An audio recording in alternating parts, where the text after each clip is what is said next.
Evening, मैं सिम्मी सिंह आईएफपीएच के आज के हिंदी वेबिनार सेशन में आप सबका स्वागत करती हूँ। आईएफपीएच यानी international forum for promoting homeopathy एक ऐसा ग्लोबल प्लेटफॉर्म है जो होम्योपैथी की एक्सीलेंस को प्रमोट करने के लिए डेडिकेटेड है। कोविड पैंडेमिक के दौरान जब पूरी दुनिया लॉकडाउन में थी, तब आईएफपीएच ने डेली वेबिनार्स की शुरुआत की और आज तक ये जर्नी कंटिन्यूड है। इस फोरम का मेन ऑब्जेक्टिव है होम्योपैथी के ऑथेंटिक नॉलेज को सभी तक पहुंचाना, एक्सपीरियंस प्रैक्टिशनर्स और एकेडमिशियंस को एक प्लेटफॉर्म देना और होम्योपैथी कम्युनिटी में यूनिटी और कोलैबोरेशन को बढ़ावा देना। आज भी हम उसी मिशन के साथ यहाँ उपस्थित हैं। आइए आज के सेशन को डिवाइन ब्लेसिंग्स के साथ शुरू करें। 1 मिनट का मौन धारण करते हैं। धन्यवाद। आज का सेशन बहुत ही इंटरेस्टिंग और इम्पोर्टेंट है। यह एक पैनल डिस्कशन है जिसका टॉपिक है problems and solutions facing homoeopathic education in India. आज हमारे साथ 3 डिस्टिंग्विश्ड पैनलिस्ट हैं, doctor Anand Chaturvedi sir, doctor Subhash Singh sir और डॉक्टर एम.के. साहनी सर। और आज के होम्योपैथी की दुनिया में एक जाना माना नाम, एक visionary leader, brilliant academician, prolific author और passionate researcher professor doctor Yogeshwari Gupta ma'am. Professor doctor Yogeshwari Gupta ma'am PhD MD BHMS हैं और currently Swasthya Kalyan homoeopathic medical college एवं रिसर्च सेंटर जयपुर में प्रिंसिपल एंड मेडिकल सुपरिंटेंडेंट और एचओडी मटीरिया मेडिका के पद पर कार्यरत हैं। डॉक्टर योगेश्वरी ने basics of materia medica a must read for homoeopaths book लिखी है। वे जर्नल ऑफ क्लासिकल होम्योपैथी की एडिटर इन चीफ हैं और विभिन्न होम्योपैथिक जर्नल्स के एडिटोरियल बोर्ड में भी हैं। उन्होंने 91 आर्टिकल्स विभिन्न नेशनल और इंटरनेशनल जर्नल्स में पब्लिश किए हैं। Ministry of Ayush, government of India, Rajasthan government और विभिन्न ऑर्गेनाइजेशंस के लिए पैनलिस्ट, स्पोक पर्सन और रिसोर्स पर्सन के रूप में भी काम कर चुकी हैं।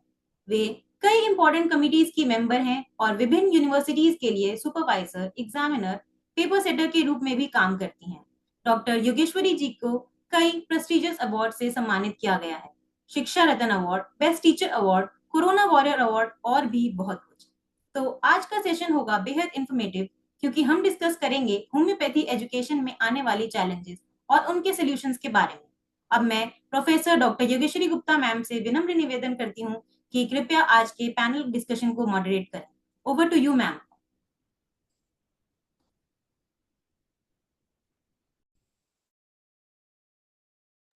Ma'am, you can unmute yourself, ma'am.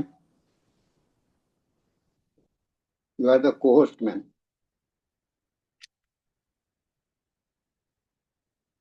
Doctor Yogeshwar ji,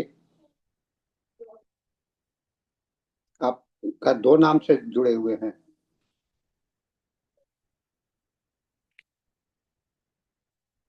doctor Yogeshwar ji, you can start the session now.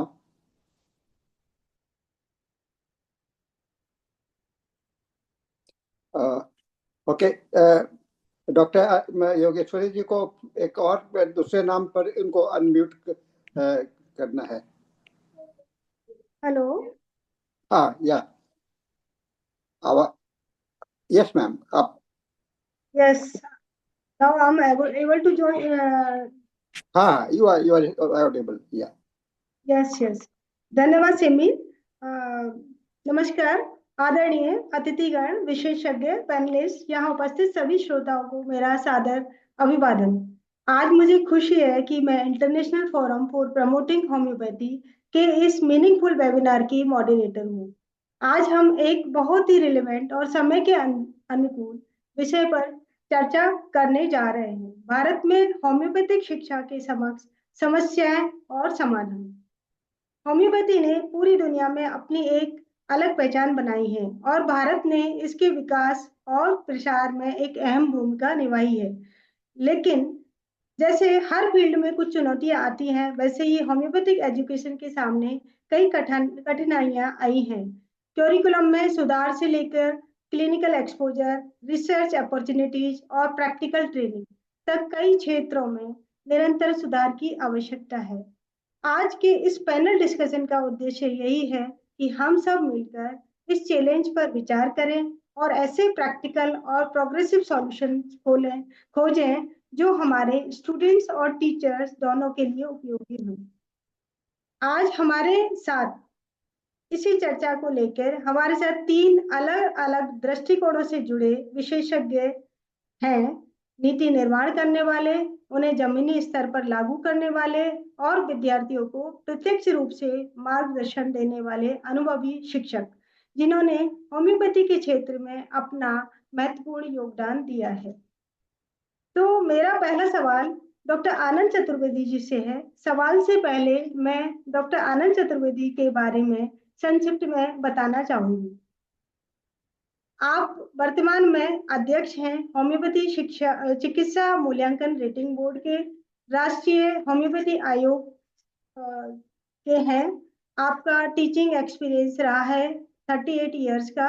आप पूर्व में विभिन्न विभिन्न होम्योपैथिक कॉलेजेस के प्रिंसिपल रहे हैं, जैसे Anushree homoeopathic medical college Jabalpur, Mahatma Gandhi homoeopathic college, राजकीय SDJ homoeopathic medical college Azamgarh, राजकीय LBS homoeopathic medical college Prayagraj, राजकीय Pandit JLN homoeopathic medical college Kanpur.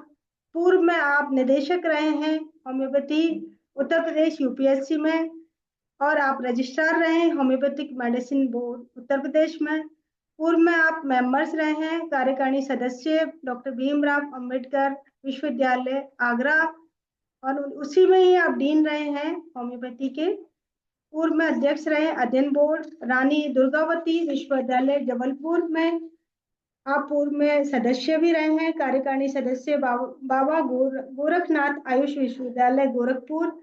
पूर्व में आप अध्यक्ष रहे छात्र महासंघ उत्तर प्रदेश के, महासचिव रहे हैं homeopathic medical association board of India.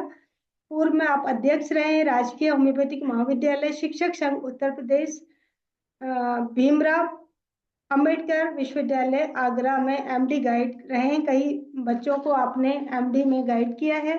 आपने विभिन्न सम्मेलनों में और संगोष्ठियों में कई शोध पत्र प्रस्तुत किए। तो ऐसे विद्वान हमारे बीच में आज हैं।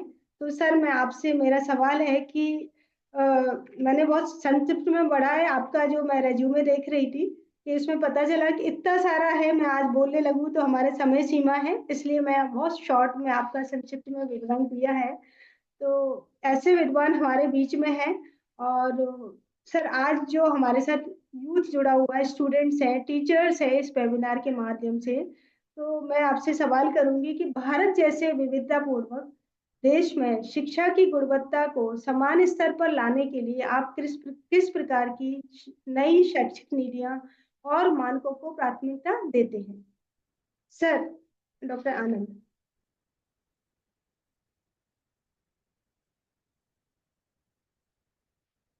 हेलो, आवाज आ रही मेरी? यस सर, आपकी हाँ। आवाज आ रही है। Yes sir. थोड़ी सी वीडियो अभी पुअर है क्योंकि मैं रास्ते में हूँ। नहीं, आ, सर। इसके लिए मैं माफी चाहता हूँ। देखिए, ये भारत वर्ष एक डाइवर्सिटी का राष्ट्र रहा है। बहुत से कोने कोने में अलग अलग परिस्थितियां हैं और हम लोग मेडिकल साइंस को व्यवस्थित कर रहे हैं और हम चाहते हैं कि समान रूप से शिक्षा की व्यवस्था हो। इस व्यवस्था के लिए हम लोगों ने सीबीडीसी करिकुलम पाठ्यक्रम का कार्य शुरू किया था और जो लागू भी हो चुका है। तो सीबीडीसी करिकुलम के अनुसार हम सारे छात्रों को एक तरह से प्रायोगिक और थियोरेटिकल दोनों ज्ञान प्राप्त कराने के लिए पूरे राष्ट्र में एक साथ एक समय पर एक जैसी शिक्षा देने का प्रयास कर रहे हैं। हमारा प्रयास है कि इसमें समरूपता आ जाए और सभी चिकित्सक एक समान हो जाए। भविष्य में हम ऐसा भी करने जा रहे हैं कि एक परीक्षा एग्जिट टेस्ट जिसका नाम है, जो इंटर्नशिप के बाद हमारे चिकित्सकों को देना होगा, उस परीक्षा में छात्र शामिल होंगे और उन्हें ठीक है उन्हें ये सभी चीजों का लाभ मिल जाए। आ जाए, ठीक है। तो मैं समझता हूं कि ये पूरा हो जाने के बाद जब एग्जिट एग्जाम लागू होगा तो हमारी एकरूपता कितनी लागू हो चुकी है वो भी हमें दिखाई पड़ जाएगी। बहुत खूब सर, बहुत ही अच्छे से आपने ये सवाल का जवाब दिया है। तो आई थिंक अपने जो श्रोता हैं बहुत ही भली भांति इस चीज से वाकिफ हो गए होंगे।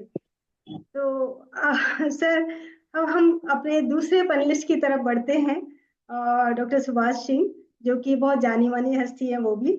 आज मुझे डॉक्टर सुभाष सिंह जी का परिचय देने में, आपके समक्ष देने में बहुत प्रसन्नता हो रही है कि वह एक बहुत बहुआयामी व्यक्तित्व के धनी हैं, जिन्होंने न केवल प्रसिद्ध व्यक्तित्व डॉक्टर महेंद्र सर से विरासत में गुण प्राप्त की हैं, बल्कि अब होम्योपैथी के शिखर पर पहुंच चुके हैं।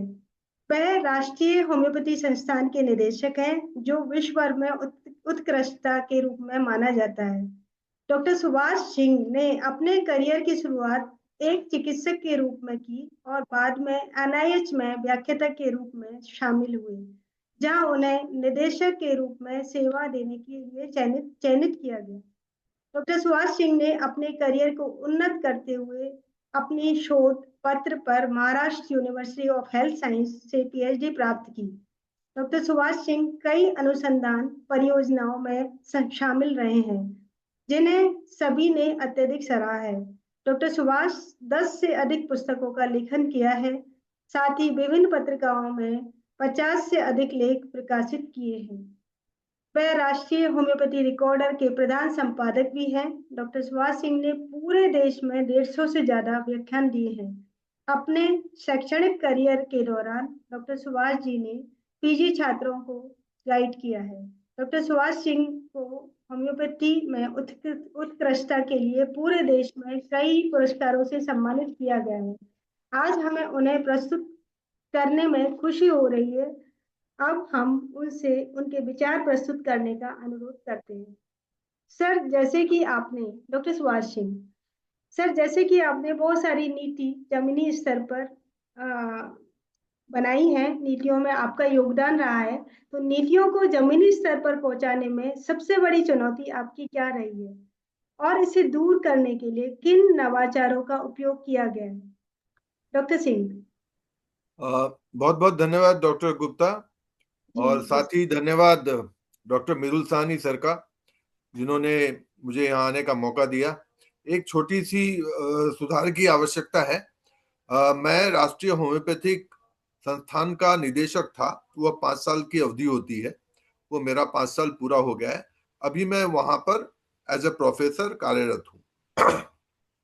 आपका जो सवाल था कि क्या चैलेंजेस हम लोग फेस करते हैं जब कोई भी पॉलिसी इंप्लीमेंट होता है, इसमें मेरे विचार से डॉक्टर आनंद चतुर्वेदी साहब मेरे साथ सहमत होंगे कि सबसे बड़ी जो प्रॉब्लम होती है वो ये होती है कि इनको सब जगह तक पहुंचाया कैसे जाए। क्योंकि हम लोग जहां भी कोशिश करते हैं कि through state councils, through universities, through different homoeopathic organisation, इन सब बातों को पहुंचाया जाए, पर अल्टीमेटली वो अब कोने कोने तक पहुंचता नहीं है, और जिसकी वजह से बहुत सारे मिसअंडरस्टैंडिंग होते हैं, बहुत सारे कम्युनिकेशन गैप होते हैं। आज जैसे आनंद साहब बोल रहे थे कि जो पॉलिसीज हैं, उन पॉलिसियों को और उसके साथ एग्जिट जो टेस्ट है, वो एग्जिट टेस्ट के बारे में ये सोचने की बात है कि हमारे देश में करीब 300 के करीब होम्योपैथिक कॉलेजेस हैं। 300 कॉलेजों के पास समान स्तर से जो हमारे पढ़ाई के साधन है, जो पढ़ाई का स्टैंडर्ड है, वह क्या एक समान सब जगह पहुंच पाया है, ये सोचने की बात है। एक कॉलेज जो बड़े शहर में है और एक कॉलेज जो पिछड़े जगह पे है और घोषित पिछड़े जगह पे, घोषित पिछड़ा हुआ जिला है, वहां पे वह कॉलेज स्थापित है। दोनों को नापने की परिकाठी क्या एक ही होना चाहिए या उसमें कुछ विभिन्नता आना चाहिए, ये एक प्रॉब्लम है। भारत चूंकि एक विशाल देश है और हमारे होम्योपैथिक डॉक्टर्स कोने कोने में फैले हुए हैं, तो समय के साथ ये बहुत जरूरी है कि हम अपने आप को ढालते हुए एक कम्युनिकेशन प्लेटफॉर्म बनाए। और आज एनसीएच जिस तरह से सबको डिफरेंट प्रोग्राम्स कर रहे हैं, डिफरेंट स्टेट में जाके प्रोग्राम कर रहे हैं ताकि बात जगह जगह तक पहुंच सके, और उनके पास वो सारे पॉलिसीज, वो सारे रूल्स वो पहुंच सके, वो एनसीएच का काम सराहनीय है। और मेरा ऐसा विश्वास है कि आने वाले दिन में डॉक्टर आनंद चतुर्वेदी और उनके जो सहकर्मी हैं एनसीएच में, उनकी देखरेख में हमारी सारे पॉलिसीज कोने कोने में और हर होम्योपैथ डॉक्टर तक जरूर पहुंचेगा। धन्यवाद सर, बहुत ही खूबसूरती से आपने ये चीज बताई इसके बारे में। अभी हमें समय ना गंवाते हुए हम तीसरे पैनलिस्ट की तरफ बढ़ते हैं, जो कि हैं डॉक्टर प्रोफेसर मृदुल कुमार साहनी जी। तो प्रोफेसर साहनी एक गहन चिंतनशील व्यक्तित्व और प्रतिभा के धनी है। बिहार राज्य के एक गौरवशाली अनुसंधानकर्ता होम्योपैथिक चिकित्सक हैं। डॉक्टर साहनी आज व्याख्यान के ज्ञान के सागर हैं, महासागर हैं बल्कि, जिनके कई शोधपूर्ण आलेखों का प्रकाशन अंतर्राष्ट्रीय स्तर के वैज्ञानिक पीयर रिव्यू जर्नल में प्रकाशित हो चुका है। डॉक्टर साहनी देश विदेशों में होम्योपैथिक विशेषज्ञों के रूप में व्याख्यान प्रस्तुत किया है। होम्योपैथी के अंतर्राष्ट्रीय संस्थान LHMI द्वारा आयोजित अंतर्राष्ट्रीय वैज्ञानिक Congress, Moscow, Brazil, Paris, Germany, Nepal, Bangladesh, Sri Lanka आदि देशों में व्याख्यान प्रस्तुत किया है, जिसकी भूरी भूरी प्रशंसा की जाती रही है। होम्योपैथी के नवीनतम अनुसंधान दवा का दूर से प्रसारण, जो बिहार के ही इनके पिता श्री डॉक्टर बंधु साहनी द्वारा किया गया था, को और भी विस्तृत करने में हेतु अनुसंधान को निरंतर आगे की ओर ले गए। योग्य पिता के योग्य पुत्र के रूप में डॉक्टर साहनी में चरितार्थ है। डॉक्टर साहनी के शोध पर Maharashtra university of health science द्वारा PhD उपाधि प्राप्त किया गया। डॉक्टर साहनी बिहार राज्य के प्रथम होम्योपैथिक चिकित्सक हैं जो होम्योपैथी के क्षेत्र में PhD उपाधि से सम्मानित किए गए हैं। होम्योपैथिक शिक्षा के क्षेत्र में डॉक्टर साहनी का महत्वपूर्ण योगदान रहा है। होम्योपैथी केंद्रीय होम्योपैथी परिषद के 26 वर्षों के सदस्य, इसके शिक्षा समिति के अध्यक्ष के पद पर रहते हुए इन्होंने स्नातकोत्तर शिक्षा के पाठ्यक्रम के रेगुलेशन की प्रारूप बनाया, जो आज सारे देश में लागू है। शिक्षा के विकास हेतु अपने कार्यकाल में देश के होम्योपैथिक महाविद्यालयों में कार्यशाला आयोजित कर शिक्षकों को प्रशिक्षित करने गहन अभियान चलाया गया था, जिसका अनुकरण आज भी किया जा रहा है। डॉक्टर साहनी एक लेखक के रूप में कई चिकित्सीय साहित्य का प्रकाशन किया है। लोकप्रिय होम्योपैथिक होम्योतरंग के प्रधान संपादक हैं, जिसके हिंदी संस्करण के प्रकाशन में 40 वर्ष पूरा हो चुका है, और अभी हाल ही में अंग्रेजी संस्करण का प्रकाशन विगत 4 वर्षों से किया जा रहा है और वैज्ञानिक पीयर रिव्यू जर्नल का स्थान प्राप्त कर चुका है। तो ऐसे मृदुभाषी डॉक्टर साहनी अपने रोगियों के बीच में भी काफी लोकप्रिय रहे हैं। चिकित्सीय सेवा का भाव उनमें भरा पड़ा है। आज भी कुर्जी होली फैमिली अस्पताल पटना में अपनी सेवा सलाहकार के रूप में करते हैं। इस प्रकार डॉक्टर साहनी आध्यात्मिक और भौतिकवाद दोनों के लिए एक मिलन बिंदु बन गए हैं। तो डॉक्टर साहनी, आपका इतना लंबा अनुभव रहा है और छात्रों को आज के समय में केवल ज्ञान के ही नहीं बल्कि जीवन प्रबंधन कौशल सिखाने के लिए भी किन शैक्षिक नीतियों की आवश्यकता होगी, तो इसके बारे में थोड़ा, अपने आज स्टूडेंट जुड़ा हुआ है तो उसके बारे में थोड़ा बताएंगे सर। हाँ, बहुत अच्छा लगा आपका प्रश्न सुन करके। जी सर। और हमारे पूर्व वक्ता डॉक्टर आनंद चतुर्वेदी जी ने भी बहुत अच्छा प्रकाश डाला है और डॉक्टर सुभाष सिंह जी ने भी इस विषय पर चर्चा किया है। मैं 2 दृष्टिकोण से बात करना चाहूँगा। पहला दृष्टिकोण तो मैं पास्ट CCH एजुकेशन कमिटी का अनुभव लेते हुए और साथ ही इम्प्लीमेंटेशन फ्रंट पर जहाँ हम लोग इम्प्लीमेंट करते हैं एज ए टीचर के रूप में, और फिर साथ में मैं क्लिनिशियंस भी हूँ, तो ये तीनों का संगम आप देखते हैं। तो इसमें हम लोगों को ये सोचना पड़ेगा कि जब हम जिस दुनिया में आज प्रवेश कर रहे हैं वह तेजी से बदल रहा है। मैं देखता हूँ कि मैं जिस समय में प्रैक्टिस करता था, शुरुआत किया था, और आज के स्टूडेंट में काफी अंतर आ गया है। तकनीकी बदल रहा है, समाज बदल रहा है, और सारे सीखने का तरीका भी बदल रहा है। तो ऐसे में केवल सब्जेक्टिव नॉलेज प्राप्त करना प्राप्त नहीं होगा, और छात्र के जीवन में जीने की कला चाहिए, निर्णय लेने की क्षमता चाहिए, और भावनात्मक संतुलन और मानवीय समझ भी चाहिए। तो मैं 3 प्रमुख बिंदुओं पर बात करना चाहूंगा। पहला है अनुभव आधारित शिक्षा, यानी कि एक्सपीरियंस बेस्ड लर्निंग। मैं एक पुस्तक भी लिखा था, ये टीचिंग मेथोडोलॉजी इन होम्योपैथी। वहां पर मैंने बड़ा विस्तृत रूप से ये बताया कि जब तक हम छात्र को सामुदायिक परियोजना में भाग नहीं लेने देंगे, उनके साथ में क्लिनिशियंस, और ये पहले ईयर से, फर्स्ट ईयर से ही ये लागू हो जाना चाहिए। तो फील्ड स्टडी, ओपीडी में रोल प्ले करना, और सिमुलेशन बेस्ड टीचिंग में तैयार करना। तो ये ऐसे इनका एक्सपीरियंस साथ साथ बढ़ेगा थ्योरेटिकल नॉलेज के साथ में। उसके बाद में आता है कौशल आधारित प्रशिक्षण। अब हर एक छात्र का अपना अपना कौशल है। कोई क्लिनिक में अपना बहुत महत्वपूर्ण है, कोई टीचिंग में है, कोई रिसर्च एप्टीट्यूड्स है। तो सभी को उजागर करना हम लोगों को उनके दृष्टिकोण से, तो कहते हैं कि individualised monitoring of the students, ये बहुत इम्पोर्टेंट होगा। और तीसरा जो प्रमुख बिंदु है वह आत्मचिंतन और संवाद। हम छात्रों में देखते हैं कि स्वयं सोचते हैं और अपने निर्णय लेने की बात नहीं करते हैं।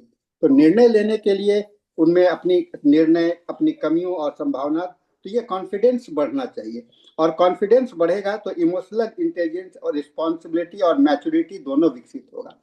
तो इन तीनों को मैं समझता हूँ कि चूंकि हमारे आज के NCH के MARB के अध्यक्ष महोदय हैं, तो उन्होंने ये बहुत अच्छी बात कही। और लेकिन इस तीनों का इम्प्लीमेंटेशन लेवल का जो सारा जिम्मेदारी हमारे कॉलेजों पर जाता है। उन्होंने तो पॉलिसी बनाया, पॉलिसी तो बहुत अच्छा है, पॉलिसी को इम्प्लीमेंट करने के लिए वो अपना व्यवस्था भी कर रहे हैं, उसके लिए समय समय पर रेगुलराइज कर रहे हैं, लेकिन इनिशिएटिव लेना पड़ेगा कॉलेजेस को।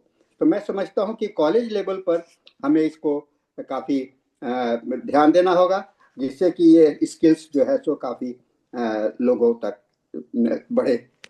मैं इतना ही इस विषय में कहना चाहूँगा। बहुत खूबसूरती से आपने बताया ये किस तरह से हम आगे इसको इम्प्लीमेंट कर सकते हैं, कैसे हम स्किल्ड बना सकते हैं अपने स्टूडेंट को। तो अभी मेरा दूसरा सवाल है डॉक्टर आनंद चतुर्वेदी जी से। तो सर मैं आपसे अभी sir doctor Anand Chaturvedi sir, आज का डिजिटल शिक्षा और आर्टिफिशियल इंटेलिजेंस और बहुत सारी इस तरह की बहुत सारी तकनीकें आ रही हैं, इनको शामिल करते हुए सामाजिक और आर्थिक असमानता को कम करने के लिए क्या ठोस कदम उठाए जा रहे हैं? देखिए, जी सर। शिक्षा खासतौर से जो मेडिकल की शिक्षा है, ये प्रोफेशनल शिक्षाओं में है, और इस शिक्षा के लिए हम लोगों का पूरा प्रयास रहता है कि हम शिक्षा की गुणवत्ता के लिए प्रायोगिक ज्ञान या प्रैक्टिकल ज्ञान हमेशा लें। आज के वक्त में कंप्यूटराइज्ड और AI की प्रणाली एस्टेब्लिश्ड हो चुकी है, और हम बहुत पुरातन काल से हम लोग इसका उपयोग भी करते रहे हैं। उसका एक बड़ा उदाहरण है रिपर्टरी। जब मास्टर हैनीमैन ने रिपर्टरी ढूंढी थी, तो धीरे धीरे वो बढ़ी, और उसमें विभिन्न थ्योरीज के आधार पे अलग अलग उसमें उपयोग किए गए, और जो पूर्णतया आज के AI की तरह ही हैं। आज की AI कंप्यूटर पर काम करती है, और अब हम भी रिपर्टरी कंप्यूटर से करने लगे। तो ये देखा जाए तो हम हमेशा अपने शिक्षा विस्तार में इन चीजों का उपयोग ला रहे हैं, बच्चों को इस बात के लिए प्रेरित कर रहे हैं, सिलेबस में भी इस बात को लाने रहे हैं कि हम कंप्यूटर का ज्ञान और AI वगैरह का इस्तेमाल करें, ताकि जो हमारा ज्ञान है वो पूर्ण रूप से भौतिक ही ना होकर व्यवहारिक भी। और इसके लिए हम लोग प्रयास कर रहे हैं। बहुत शीघ्र ही इसका कैरिकुलम सिलेबस आपके सामने प्रस्तुत होगा। आगे मैडम। जी सर, जी थैंक यू सर। हाँ, बहुत ही सरल भाषा में आपने explain. Yogeshwari ji, doctor Anand sir के बात को आगे बढ़ाते हुए मैं दो बात जोड़ना चाहूंगा जी सर, कि जी सर। अभी जैसे थीसिस या डिसर्टेशन जमा होता है तो उसमें यूनिवर्सिटी से उसमें चेक किया जाता है कि उसमें कोई प्लेगियरिज्म या कोई नकल है कि नहीं। जी जी तो जी जहां एक तरफ हम लोग ये देखते हैं कि कंप्यूटर, इंटरनेट, एआई इन सब का प्रॉपर सही उपयोग हो, साथ ही हमको ये भी सावधान रहना पड़ता है कि उनका दुरुपयोग ना हो। जी तो यही कंप्यूटर, यही इंटरनेट और यही एआई हमको इसमें सहायता करता है कि इनका दुरुपयोग ना हो। कहीं पर अगर एआई के थ्रू कोई आर्टिकल बनता है या कहीं नकल की जाती है, प्लेगरिज्म के द्वारा उसको चेक किया जाता है, तो ऐसे विभिन्न प्रकार के टूल्स हैं जिसके द्वारा हम चेक करते हैं कि उनका कहीं दुरुपयोग तो नहीं हो रहा है। प्लेगरिज्म के एक परसेंटेज है, उतना तक आप नकल कर सकते हैं, कहीं से आप ले सकते हैं। उससे ज्यादा हो तो वह आपको संकेत देता है और फिर वह बनाने वाले या जो आर्टिकल सबमिट करते हैं उनको फिर बताया जाता है कि आपने एआई का हेल्प लिया है या प्लेगरिज्म का हेल्प लिया है। धन्यवाद। जी सर। जी सर, आपने बिल्कुल सही बोला, क्योंकि आजकल जो स्टूडेंट है वो जनरली कॉपी पेस्ट में लगा हुआ है, तो वो बहुत सारे टूल्स हैं अभी अवेलेबल। तभी आपने जो नॉर्म्स बनाए हैं, यूनिवर्सिटी बहुत सारे उन्होंने बनाए हैं कि जो थीसिस भी सबमिट होती है, आर्टिकल है, तो 10% से ज्यादा प्लेगरिज्म नहीं होना चाहिए, पैराफ्रेजिंग और प्लेग। तो बहुत ही अच्छे से आपने इसमें ऐड किया सर। सर, दूसरा क्वेश्चन मेरे आपसे ही है, क्योंकि आपने इससे पहले भी इसके बारे में थोड़ा तो बता ही दिया था, थोड़ा विस्तार से और बताएंगे कि ग्रामीण और शहरी क्षेत्रों में शैक्षिक संस्थानों और शिक्षक सुविधाओं के संतुलन को बनाए रखने के लिए आपने कौन सी रणनीतियां अपनाई हैं सर?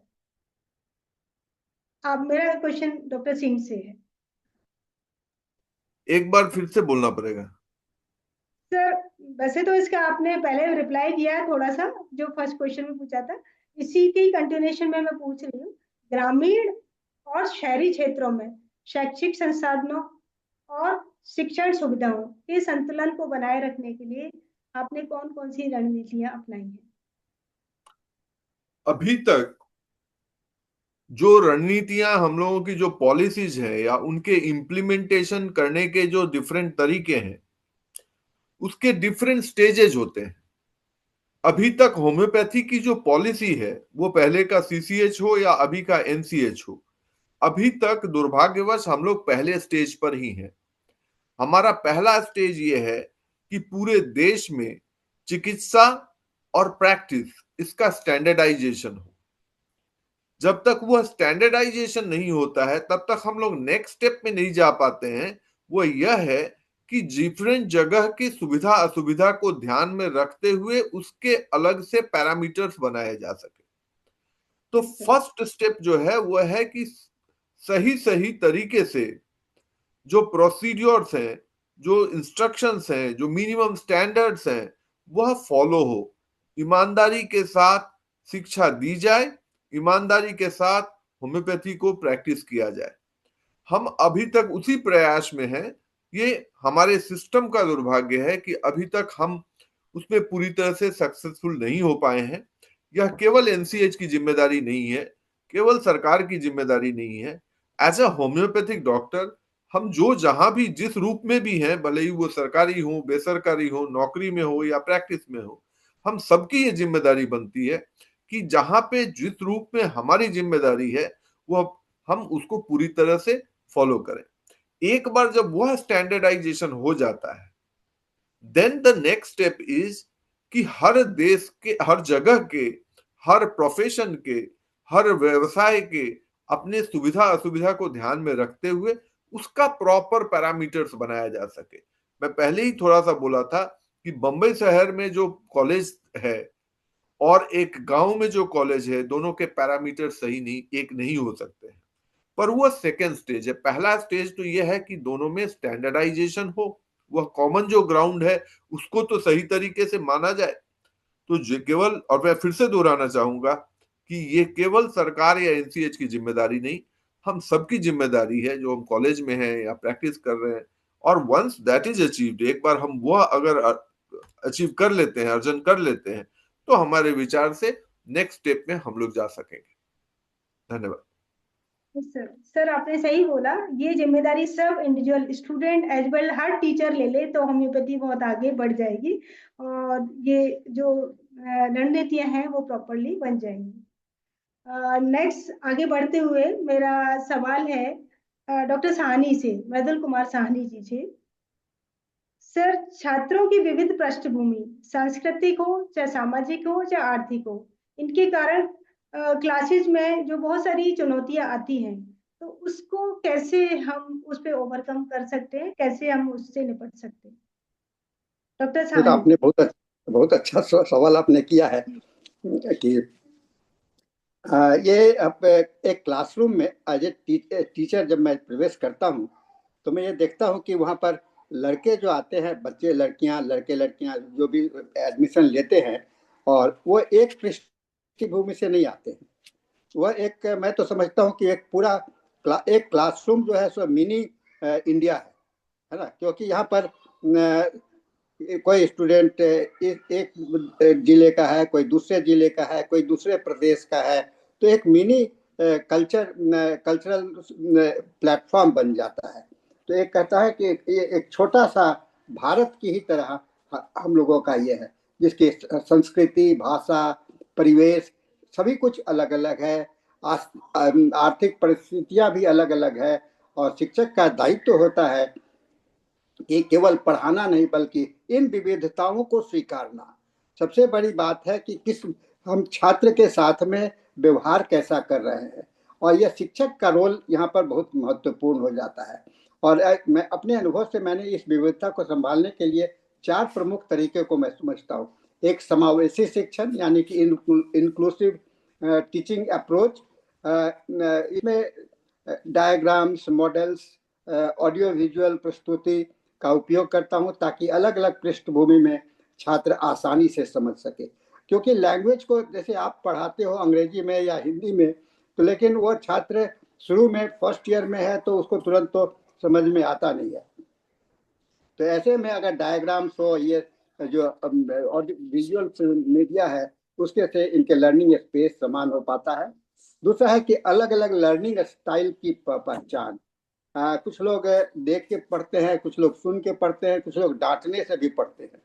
तो स्ट्रेटेजिकल टीचिंग प्लान, ये टीचिंग मेथडोलॉजी में आता है कि हम लोगों का स्ट्रेटेजिकल टीचिंग प्लान होना चाहिए, और इस टीचिंग प्लान को ध्यान में रख करके हम लोगों को करना चाहिए।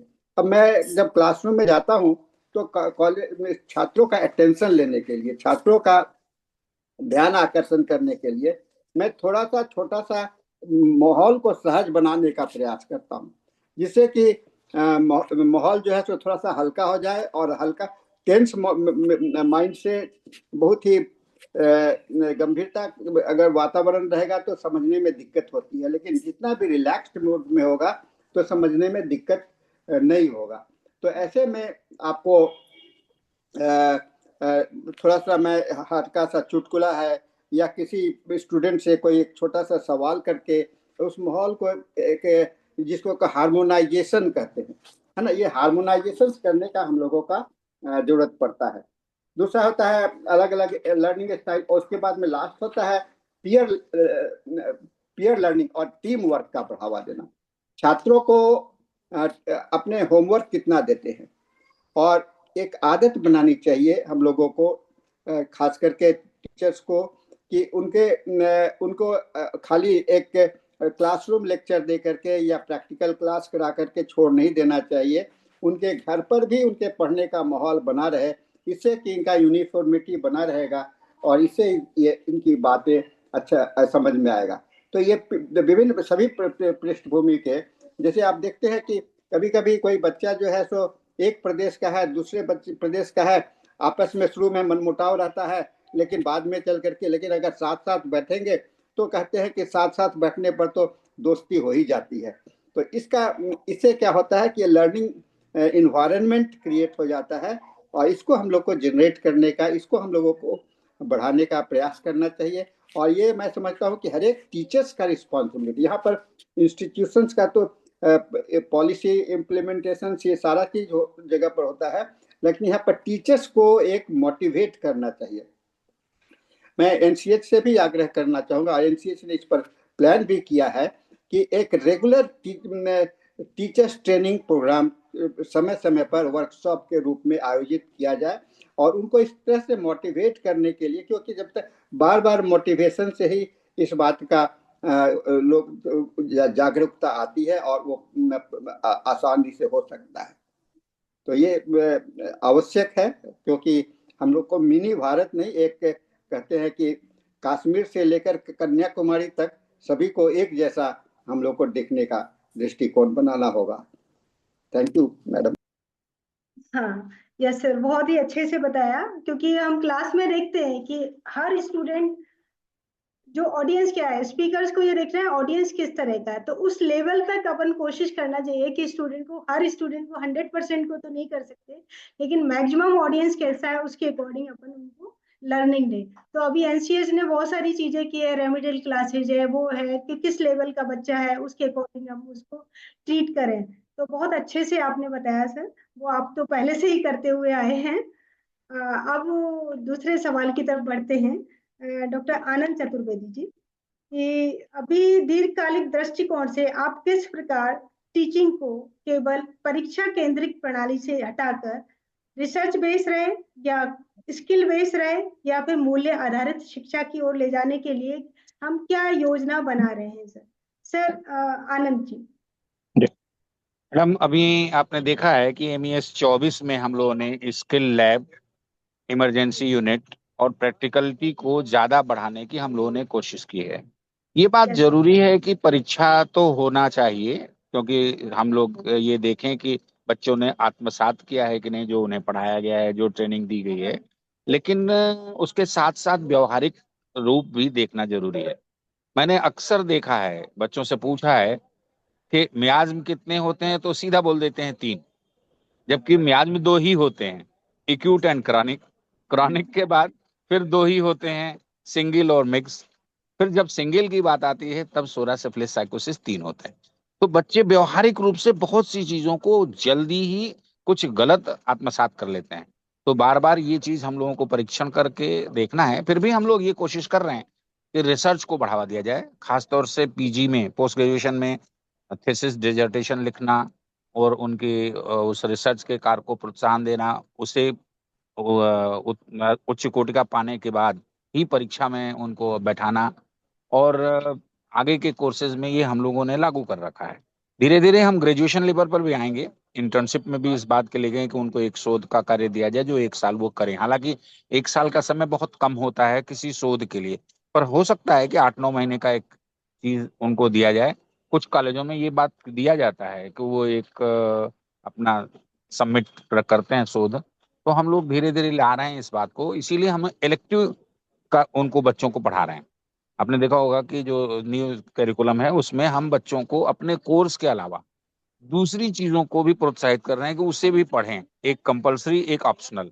उनकी चॉइस क्या है, डाइवर्सिटी क्या है, क्योंकि अभी होम्योपैथी हमने मनुष्यों पर ही बात केंद्रित कर रखा है, और होम्योपैथी का स्कोप पशुओं में, होम्योपैथी का स्कोप एग्रोनॉमी में, फिशरीज में, दूसरे एरिया में भी है। और ये जब बच्चों को दिखाई पड़ेगा, पढ़ेंगे, उससे जुड़ेंगे, तो इस पर वो आगे भी बढ़ेंगे और शायद हम लोग भी आगे बढ़ें। मेडिकल साइंस ने वेटनरी बिल्कुल इंडिपेंडेंट कर रखी है, हम लोग भी ये चीज जोड़ने की कोशिश कर रहे हैं। हमारा पूरा प्रयास है सेंट्रल NCH का, नेशनल होम्योपैथिक कमीशन का, कि हम ज्यादा से ज्यादा डाइवर्सिटी ले आएं, बच्चों के अंदर शोध की प्रवृत्ति लाएं, उनके अंदर आत्मचिंतन और आत्मशोधन की व्यवस्था ले आएं। इसका हम लोग प्रयास कर रहे हैं और चाहेंगे कि जल्दी ये लागू हो जाए। धन्यवाद। हाँ, यस सर, मैंने देखा कि सर स्किल लैब आने से बहुत सारा बच्चों का जो है ना इसमें इंटरेस्ट डेवलप हुआ है। तो आपने जो नया CBDC करिकुलम में ये सारी चीजें लाए हैं वो काफी यूजफुल रहेगी। तो इम्प्लीमेंट अब 3 साल से हम करे जा रहे हैं, तो डेफिनेटली वो स्टूडेंट के लिए कहीं ना कहीं बेहतर ही स्किल अपने होम पर तैयार हो जाएंगे। Thank you sir. अभी आगे बढ़ते हुए मेरा सवाल डॉक्टर सिंह से है। डॉक्टर सुभाष सिंह जी, आप डिफरेंट डिफरेंट शिक्षण संस्थानों में आपने काम किया है, बड़े NIH में काम किया है, तो इन संस्थानों में ट्रांसपेरेंसी लाने के लिए पारदर्शिता, जवाबदेही और गुणवत्ता, इनको सुनिश्चित करने के लिए आप किन निगरानी तंत्रों को सबसे अधिक प्रभावी मानते हैं? तो डॉक्टर सिंह प्लीज। धन्यवाद मैडम। हकीकत ये है कि जो भी निगरानी के प्रावधान हैं, उससे ज्यादा इंपॉर्टेंट है कि आदमी में यह विचार जागे, ऐसा मन में भाव जागे कि इन सब की आवश्यकता ना पड़े। क्योंकि अगर बहुत ज्यादा ये सब निगरानी होता है तो पुलिसिया जो मानसिकता होती है वह अगर एक बार डेवलप हो तो उससे बचने वाले सब तरह तरह के रास्ता निकालते हैं। क्योंकि ये होम्योपैथिक प्रोफेशन की बात है, कॉलेजों की बात है, तो एक तो होता है आर्थिक अगर कुछ गड़बड़ी होता है तो उसके अपने तरीके हैं, उसके अपने विजिलेंस है एंड डिफरेंट ऑर्गेनाइजेशन है। पर जहां तक जरूरी है कि पढ़ाई लिखाई में, पेशेंट केयर में, वहां पे अगर कोई कोताही होती है, वहां पे कोई नियम अगर तोड़ा जाता है, उसके लिए जो जो डिफरेंट मेजर्स हैं, वो मेजर से ज्यादा जरूरी है कि हम टीचर जो एडमिनिस्ट्रेटिव पोस्ट पे हैं वो, या जो शिक्षा दे रहे हैं टीचर्स, वो ये सबके मन में यह भावना जागे कि अगर एक छोटी सी गलती उसका कितना दूर दूर तक प्रभाव जाएगा। अगर हम इस प्रोफेशन को अपना समझेंगे, हमारे स्टूडेंट जो आ रहे हैं हमारे से शिक्षा लेने के लिए, उनको हम अपना समझेंगे, तो अपने आप यह भावना नहीं आएगी कि कहीं पे हम गलत करें, कहीं हम कोताही करें या कहीं पे शॉर्टकट खोजें। क्योंकि प्रोफेशनल कोर्स है, इसका बहुत लॉन्ग टर्म इफेक्ट होता है। एक टीचर की जिम्मेदारी केवल एग्जाम भर के पढ़ाने या क्लासरूम तक सीमित नहीं होती है। तो ये ज्यादा जरूरी है, जो डिफरेंट मेजर्स हैं या डिफरेंट गवर्नमेंट ऑर्गेनाइजेशंस हैं या डिफरेंट गवर्नमेंट के जो विंग्स हैं, वो सब जो निगरानी करते हैं, उससे ज्यादा जरूरी है कि हम लोगों में ये जागरूकता हो, हम लोगों की मानसिकता ऐसा हो, ताकि हम जो प्रोफेशनल रेस्पॉन्सिबिलिटीज है वह रेस्पॉन्सिबिलिटी को सही तरीके से करें। जी सर, आपने ठीक ही बोला सर, प्रोफेशनल रिस्पॉन्सिबिलिटी सभी में आ जाए तो फिर ये सारे निगरानी तंत्र करने की नीड ही नहीं रहेगी। Thank you sir, thank you so much. अब हम आगे बढ़ते हैं डॉक्टर साहनी की तरफ। डॉक्टर मृदुल कुमार साहनी जी, आप नई पीढ़ी को प्रेरित करने में और उनके नैतिक मूल्यों का विकास करने के लिए आप किन किन नवीन शिक्षण तकनीकों और साधनों को प्राथमिकता देते हैं? Sir, doctor Sahni. आपने सवाल जो है तो बहुत ही अच्छा है। आज की पीढ़ी जो है, जो मैं पिछले 1980 से मैं टीचिंग लाइन में हूँ, 1980 से टीचिंग लाइन में हूँ, और उस समय के छात्र और आज के छात्र में मैं काफी परिवर्तन देखता हूँ। आज के छात्र जो है सो ज्यादा नॉलेजेबल है, और हमसे तो, मुझे तो लगता है कि हमसे भी ज्यादा जानते हैं, क्योंकि उनके पास में जो आते हैं क्लासरूम में, तो वो कुछ इंटरनेट से, गूगल से, एक गूगल बाबा भी बहुत बड़ा मास्टर है, गुरु है, जहाँ से कि नॉलेज लेकर के आते हैं, और आर्टिफिशियल इंटेलिजेंस से भी कुछ सवाल बना करके ले आते हैं और आपसे पूछते हैं। ये अच्छी बात है, जिज्ञासा होना बहुत बड़ा होता है, और हर एक छात्रों में इस बात को होना चाहिए। एक बार मैं पढ़ा रहा था ऑर्गेन ऑफ मेडिसिन, और 9th कॉलेज में हम लोगों ने वाइटल प्रिंसिपल की चर्चा की। तो जब मैं वाइटल प्रिंसिपल की चर्चा कर रहा था तो एक छात्र मुझसे पूछता है कि सर, ये वाइटल प्रिंसिपल पढ़ करके हमको क्या पंडित जी बनना है, कोई पूजा पाठ कराना है क्या? हम तो डॉक्टर बनने जा रहे हैं, तो ये आत्मा का, परमात्मा का ज्ञान क्यों देना चाहते हैं? मैं सवाल सुन करके मैं बड़ा अचंभित रहा, और लेकिन मुझे तत्काल बहुत अच्छा लगा कि ये लड़के के जहन में है। एक 15-16 साल का लड़का जो कि फर्स्ट ईयर में एडमिशन लिया है, और उसे ऑर्गेनन में हम ये बता रहे हैं, तो उसको रेलिवेंट तो मालूम होना चाहिए ना कि क्यों हम पढ़ा रहे हैं, क्यों इसकी एजुकेशनल प्लेटफॉर्म पर, और खास करके होम्योपैथी के लिए जरूरी है। तो ये समग्रता का जो ज्ञान होना जो है सो बहुत ही जरूरी होता है, और इसमें उनको तभी जा करके उसके अंदर में एक उसके जिज्ञासा को हम लोग शांत कर सकते हैं। छात्रों को डांट करके बैठा देना ये हमारी अपनी मजबूरी है, हमारी अपनी लाचारी है। और हम समझते हैं कि जो टीचर बोलने नहीं देते हैं स्टूडेंट्स को क्लासरूम में, उनके लिए एक नैतिकता की बात आती है। छात्रों को बोलने का अधिकार होता है, सवाल करने का अधिकार होता है, उन्हें सवाल करनी चाहिए और उनको प्रोत्साहन भी देना चाहिए। तो इसीलिए शिक्षक का कार्य केवल पढ़ाना नहीं है, बल्कि प्रेरणा देना है, दिशा देना है और जीवन में भीतर प्रकाश उत्पन्न करना है। मैं नई पीढ़ी में नैतिक मूल्यों के विकास के लिए कुछ आधुनिक शिक्षण दृष्टिकोण को भी अपनाने का कोशिश करता हूँ। जैसे कि केस बेस्ड डिस्कशन हम लोग कितना करते हैं। हम लोग IFPH फोरम में कई एक लेक्चर्स हम लोग केस बेस्ड करते हैं, और जिससे कि केवल जो क्लासरूम के टीचिंग में थ्योरेटिकल और प्रैक्टिकल हो, तो ये जैसे कुछ क्लासेस ऐसे होने चाहिए ट्यूटोरियल क्लास टाइप के, जहाँ की केस बेस्ड या स्टोरी टेलिंग हो। आप मेट्रा मेडिका पढ़ाते हो तो हम लोग मेट्रा मेडिका में किसी मेडिसिन को लेकर के उसको एक कहानी के रूप में भी प्रस्तुत कर सकते हैं। तो स्टोरी टेलिंग और केस बेस्ड डिस्कशन होना चाहिए। फिर वैल्यू इंटीग्रेटेड टीचिंग्स, ये भी बहुत इंपॉर्टेंट एस्पेक्ट है, जहाँ की ईमानदारी, कॉन्फिडेंशियलिटी और इम्पैथी, रिस्पेक्ट, इन सभी मूल्यों को बल्कि एक साथ देखने का जरूरत है। केस टेकिंग के समय में हमें दिखला जैसे पढ़ाते हैं कि ऑनेस्टी चाहिए, पेशेंट कम्युनिकेशन चाहिए, क्या कंपैशन चाहिए, रिस्पॉन्सिबिलिटी चाहिए, आपका ऑब्जर्वेशन एंड लर्निंग होना चाहिए। तो ये जब तक वैल्यू बढ़ाएंगे नहीं तो पेशेंट को वो केस टेकिंग का जो आपका लंबा होम्योपैथी का लंबा प्रोसेस है उसको कैसे पूरा करेगा। इसलिए वैल्यू बेस्ड इंटीग्रेशन जरूरी है। फिर टेक्नोलॉजी का इनेबल्ड, अभी बहुत अच्छा चर्चा डॉक्टर सुभाष सिंह ने भी किया था, सर ने भी किया था, आनंद चतुर्वेदी ने भी, कि टेक्नोलॉजी की इनेबल्ड आज है। और आप में डॉक्टर साहब ने बहुत अच्छा बात बताया कि हम लोग हमारे होम्योपैथी में टेक्नोलॉजी का अभाव नहीं रहा है। डॉक्टर हेनीमैन के समय से ही हम लोग टेक्नोलॉजिकली माइंडेड होते चले जा रहे हैं हुए हैं, और रिपर्टोरियल अप्रोच जो है सो टेक्नोलॉजी का आउटकम है। सारी दुनिया और किसी भी चिकित्सा पद्धति में इस तरह के रिपोर्टोरियल अप्रोच का उपयोग नहीं किया जाता है, क्योंकि उनको आवश्यकता नहीं है, लेकिन हमारे पास में आवश्यकता है और हम लोगों ने इसको किया। पहले हम लोग पेपर एंड प्लेन पेपर पर करते थे, अब हम लोग फिर कार्ड रिपोर्टरी आए, फिर उसके बाद में हम लोग कंप्यूटर बेस्ड आ गए, और अब तो क्लाउड बेस्ड रिपोर्टरी भी आ गए, और इंटेलिजेंस आर्टिफिशियल इंटेलिजेंस बेस्ड भी रिपोर्टरी आ रहे हैं। मेटा जैसे इनका रॉबिन मर्फी का मेटा रिपोर्टरी आपको आ चुका है, आप उसको देखिएगा।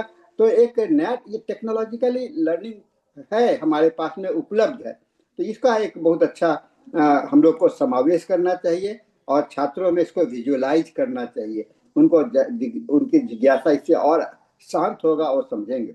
दूसरा है कि मेंटरशिप, रोल मॉडलिंग और पर्सनल गाइडेंस। छात्र वही बनता है जो शिक्षक में देखता है। हम अपना रोल मॉडल अगर आप नहीं करें, आप अपने पढ़ाई में करते हैं कि कुछ टीचर हम लोग पढ़ाते हैं कुछ और अपने क्लिनिकल प्रैक्टिस में करते हैं कुछ, तो छात्र भी तो सोचेगा कि ये पढ़ने वाली बात अलग है और प्रैक्टिस करने वाली बात अलग है। तो प्रैक्टिस और थ्योरी में दोनों में एक समानता होनी चाहिए, क्योंकि ये मेंटर्स होते हैं, जो शिक्षक होते हैं, वो रोल मॉडल होते हैं और शिक्षक उनके गाइड भी होते हैं। और दूसरा होता है कम्युनिटी एक्सपोजर, है ना, सोशल रिस्पॉन्सिबिलिटी एक्टिविटी। तो नई पीढ़ी को प्रेरित करना कठिन नहीं है, क्योंकि सभी आपसे ज़्यादा कम्युनिटी बेस्ड होते हैं, और उनको प्रेरित थोड़ा सा इसमें दृष्टिकोण देना पड़ेगा कि हम समाज में अपने आप को कैसे व्यवहार लाएं, अपने आप में कैसे, क्योंकि ऑर्गेनन के जो फर्स्ट फॉज में दिया गया है मिशन ऑफ द फिजिशियंस, तो मिशन ऑफ द फिजिशियंस कैसे फुलफिल होगा?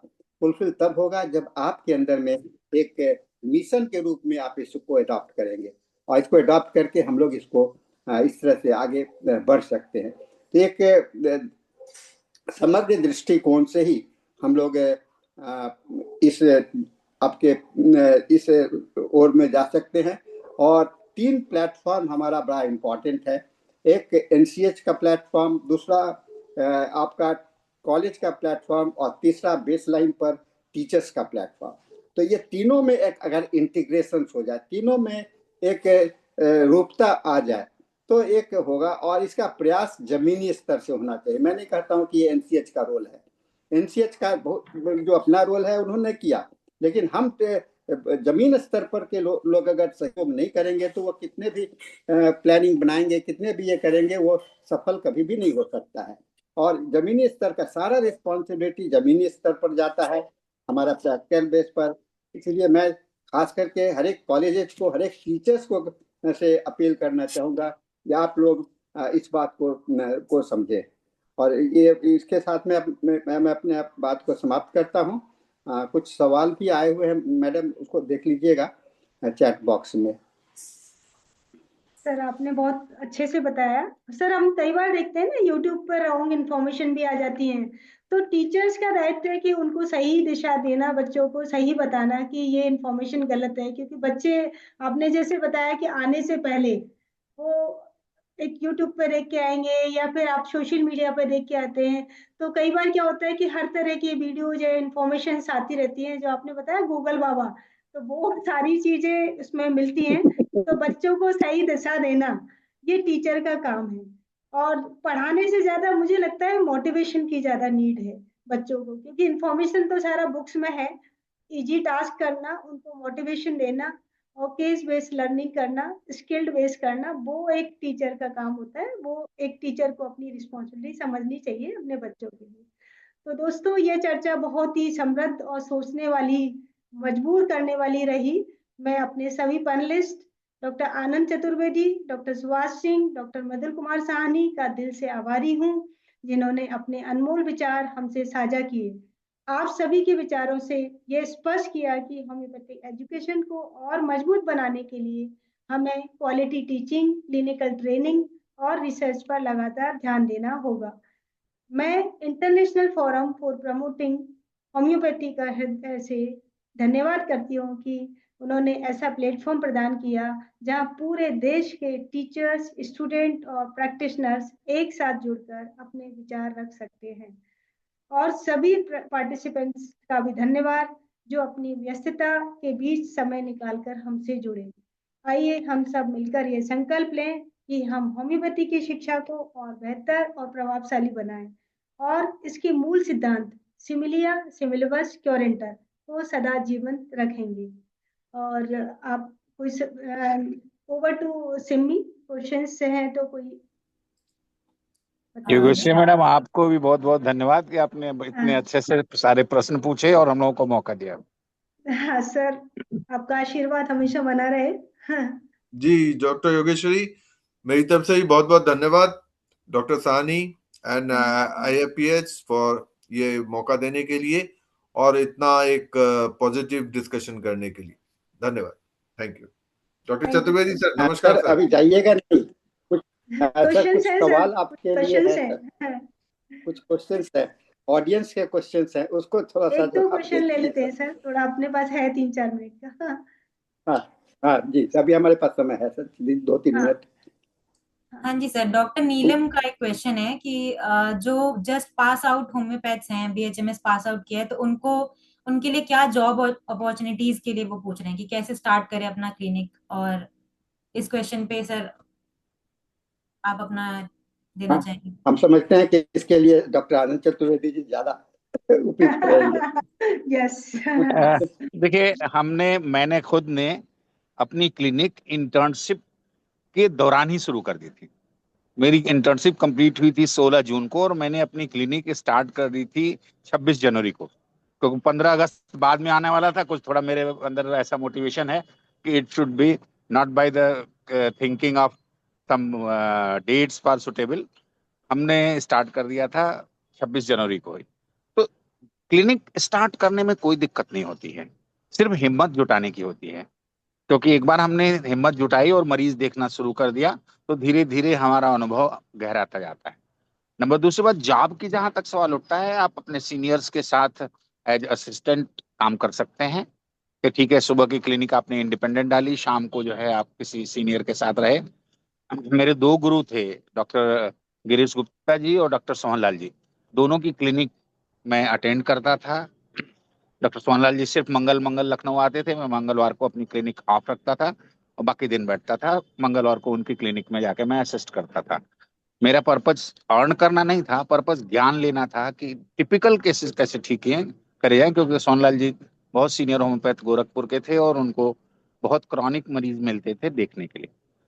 तो मन में दो इच्छा लेकर चलिए कि हिम्मत, जैसे पहले हनुमान ने कहा है डेयर टू बी वाइज, ये हिम्मत रखो और बताओ कि मैं विद्वान हूँ। दूसरी बात, मरीज को देखकर समझकर उसे इलाज करने की, क्योंकि थ्योरी आपको समझ में आती है, जहां नहीं समझ में आए अपने किसी सीनियर से आप कंसल्ट करें और हमें समझ से आपको कोई दिक्कत नहीं आएगी। मेडिकल अफसर हो जाना, कहीं रिसर्च में काम करना, कहीं पार्ट टाइम चैरिटेबल क्लिनिक करना, ऐसे बहुत से स्कोप हैं जो होम्योपैथी में मिलते हैं और हम उसे कर सकते हैं। मैं योगेश्वरी मैडम। जी सर, बहुत ही अच्छे से आपने बताया। सिमी, दूसरा कोई क्वेश्चन है तो पूछ लीजिए। जी नहीं मैम, ये इनका ही क्वेश्चन था, ये जॉब रिलेटेड ही था। हाँ और हाँ, बस अभी ये, टाइम भी ओवर हो गया है, हाँ शायद जी, इंग्लिश सेशन का स्टार्ट होने वाला है हाँ जी, हाँ, सेशन। तो ठीक है तो मैम। आप, मैं इसके पहले कि हम लोग सेशन समाप्त करें, मैं तीनों अपने पैनलिस्ट डॉक्टर आनंद चतुर्वेदी जी का बहुत ही शुक्रगुजार हूँ, और डॉक्टर सुभाष जी का, जो मेरे एक बार निमंत्रण पर वो स्वीकार किए और यहाँ पर आए हैं। मैं उनका भी धन्यवाद देता हूँ। आज सारे ऑडियंस का, और ऑडियंस की संख्या भी आज काफ़ी है, उनका भी धन्यवाद देता हूँ। और सबसे अच्छा जो रोल प्ले किया गया है डॉक्टर योगेश्वरी गुप्ता जी का, जिन्होंने अपने इस क्वेश्चंस को बखूबी रूप से प्रेजेंट किया है सबके अनुरूप। और ये इन्होंने इसको जो बताया है, संचालित किया है, अपने आप में बहुत ही अनूठा है। डॉक्टर योगेश्वरी जी, आप इसी तरह से और भी सेशन को मॉडरेट कीजिए, और भी सेशन को लागू कीजिए। आप चूंकि कॉलेज लेवल पर हैं, तो कॉलेज लेवल पर आपका इसको है, और इसको अपने कॉलेज में भी और बाहर में भी प्रेरित कीजिए। आप समय समय पर कहिए कि आपका प्रोग्राम मैं देखता रहता हूँ, उसको इम्प्लीमेंट करने का कोशिश करना चाहिए। और मैं थैंक यू करना चाहता हूँ सिमी जी का भी। और सिमी जी, आप अपना सेशन आगे को हैंड कीजिए। जी सर जी, थैंक यू वेरी मच सबको। आज का पैनल डिस्कशन वाकई में बेहद इंफॉर्मेटिव और एनलाइटनिंग रहा। होम्योपैथिक एजुकेशन में आने वाले चैलेंजेस और उनके प्रैक्टिकल सॉल्यूशंस पर बहुत अच्छी चर्चा हुई। सबसे पहले मैं हमारी moderator professor doctor Yogeshwari ma'am का दिल से आभार व्यक्त करती हूँ। आपने पूरी डिस्कशन को बहुत ही इफेक्टिवली मॉडरेट किया, thank you so much ma'am. अब मैं हमारे तीनों डिस्टिंग्विश्ड पैनलिस्ट का भी तहे दिल से शुक्रिया अदा करना चाहती हूँ। डॉक्टर आनंद चतुर्वेदी सर, आपके वैल्यूएबल इंसाइट्स और प्रैक्टिकल सजेशंस बेहद यूजफुल थे, thank you very much sir. Doctor Subhash Singh sir, आपकी एक्सपर्टीज से हम बहुत कुछ सीखने को मिला, thank you very much. Doctor M K Sahni sir, आपके पर्सपेक्टिव्स और सोल्यूशन बहुत ही प्रैक्टिकल थे, आपका कंट्रीब्यूशन अमूल्य रहा। और अब मैं आईएफपीएच का टीम का आभार व्यक्त करती हूँ, जो हर दिन इस तरह के वैल्यूएबल सेशंस को ऑर्गेनाइज करते हैं। और आप सभी पार्टिसिपेंट्स का दिल से धन्यवाद, आपकी प्रेजेंस ही इस फोरम को सक्सेसफुल बनाती है। आईएफपीएच के आने वाले सेशंस में भी जरूर पार्टिसिपेट करें। होम्योपैथी की सेवा में हम सब साथ मिलकर आगे बढ़ते हैं। Thank you everyone, have a great day. और अब मैं इस सेशन को अगली टीम को हैंड ओवर करती हूँ। Over to you sir. Thank you. Thank you. Thank you.